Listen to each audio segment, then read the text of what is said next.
இன்றே டவுன்லோட் செய்து உங்கள் ஃபேவரட் ஷோக்களை என்ஜாய் பண்ணுங்க. சொல்லிட்டீங்கல்ல, அதோட விட்டுருங்க. இது எங்க லைஃப், நாங்க பாத்துக்கிறோம். அப்பப்ப வந்து குழந்தைங்களுக்கு தயவு செஞ்சு ஹோப் கொடுக்காதீங்க. நீங்க உங்க வேலையை பாருங்க, நாங்க எங்க வேலையை பாத்துக்கிறோம்.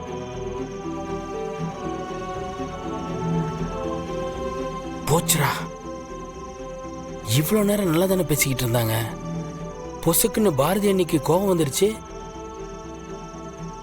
இப்ப அவங்க பேசுறத மட்டும் மித்ரா மேடம் பார்த்தாங்க, கதை கந்தலாயிடுமே.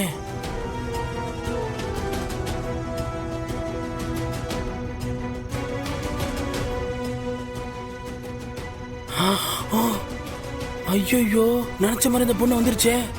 ஏதாவது சொல்லுங்க.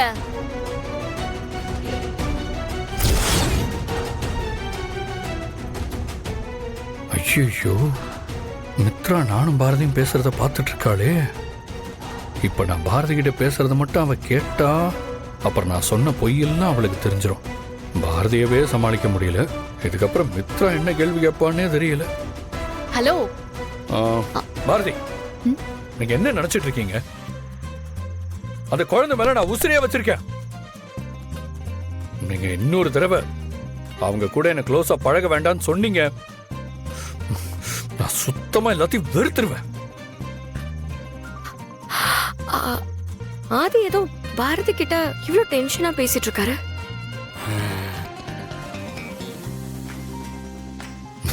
எல்லாத்துக்கும் ஒரு லிமிட் இருக்கு பாரதி.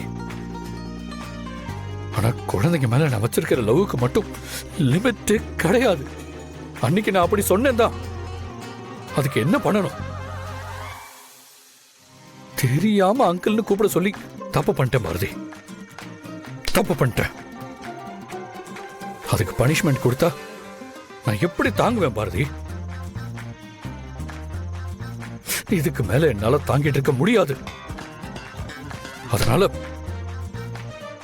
தயவு செஞ்சு என்னோட ஃபீலிங்ஸ் ஹர்ட் பண்ற மாதிரி பேசாதீங்க. அப்புறம் நான் என்ன பண்ணுவேன்னு எனக்கே தெரியாது.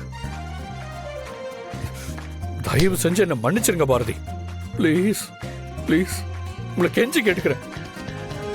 மித்ரா, அங்க என்ன நடக்குது?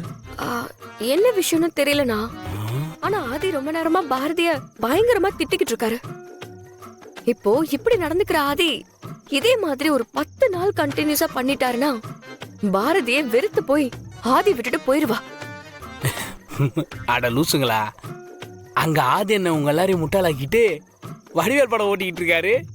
நீங்க அதை நம்பி அவர் பாரதி என்னை திட்டாருன்னு சந்தோஷமா நீங்க வேடிக்கை பார்த்துட்டு இருக்கீங்களா? எது எப்படியோ, இதுங்க இப்படி இருக்கிறதா அண்ணனுக்கு நல்லது. இல்ல ரெண்டு பக்கம் மாட்டிக்கிட்டு அண்ணன் ரொம்ப கஷ்டப்படுவாரு.